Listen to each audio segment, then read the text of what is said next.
This is you, and there is an up-and-coming function. You are excited about this up-and-coming function, and you have just the thing to make it perfect. You're going to bring your favorite social deduction game. What could possibly go wrong? See, this is why I never listen to you. You're literally always wrong. Well, I mean, if you weren't acting like that, then none of this would have happened. So really, it's your fault. Clearly, some games are better than others. But different games have different strengths and weaknesses. I want to rate games in a way that's as fair and objective as possible. So I created the following criteria. Rabdills. It's like Special from Fallout, except not nearly as smooth. Basically, a game gets a score based on the 7 attributes that make up Rabdills, and more points means a better game.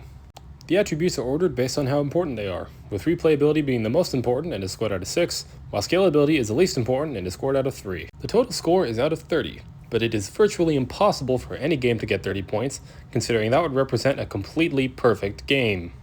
So, what are the attributes anyway, and why are they important? Let's run them down. Number 1. Replayability. How long does the game remain interesting? After your third playthrough, no game should feel like the same old game with nothing new or different. It needs to maintain freshness across sessions, whether by luck or options. I would argue it's the most important trait for a game to have, mainly because the most beloved games of all time all have an insane degree of replayability. If you find yourself getting tired of the game before it's even over, that's a problem. But if a game stays interesting for a long time, and you and your group feel yourselves getting better with time, that's great. Number 2, agency. How much freedom do the players have? A game is a story the players help to tell. They should engage with the game as much as the game engages with them. This doesn't mean there should be good and bad options, but it does mean that there should be more than one viable way to play, at least in the beginning. If some strategy is consistently the best, the player doesn't really have a choice. If any player can find a viable strategy they like, that's great. Number 3, balance. How fair is the game for all players, and how well can skill be expressed? Everyone wants a fair chance to win, and everyone deserves one. Also, luck should not decide the results of a game.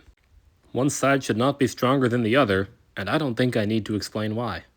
If a game has fairly consistent win rates for everyone, that's great. Number 4, drama. Does a game generate drama and run an appropriate length? Games should be building drama throughout play.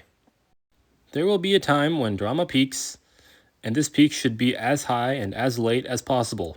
If it's clear who's going to win long before it's over, then why not quit right there? There should be a reason to care from start to finish. If the players are engaged the whole time and leave satisfied in victory or defeat, that's great. Number 5, intuition. How easily can new players learn? A game is totally allowed to be complicated, but the rules shouldn't be overwhelming. Time should be spent playing with little time needed to learn. If most players can play at least competently after little exposure to the game, that's great. Number 6, legacy. What effect did the game have other than entertainment? Games can transcend the field of entertainment in a variety of ways. They can create wonderful communities, inspire similar games or mechanics, or hold other games to higher standards. Any and all of these traits should not go unnoticed. Number 7, scalability. How flexible is the game across different scenarios? If a game can be played with many different audiences, at a variety of player counts, or in many different real-world scenarios, then it's more accessible, and accessible games are easier to set up. The last thing you want is to be unable to set up a session because the conditions of play are too specific. Games have their target audiences, but if it's general enough to make it really easy to start playing, that's good. Well, there you have it. That's how I would determine how good a game is. If I find time for it, I might start doing reviews of games and turn that into a series. Bye!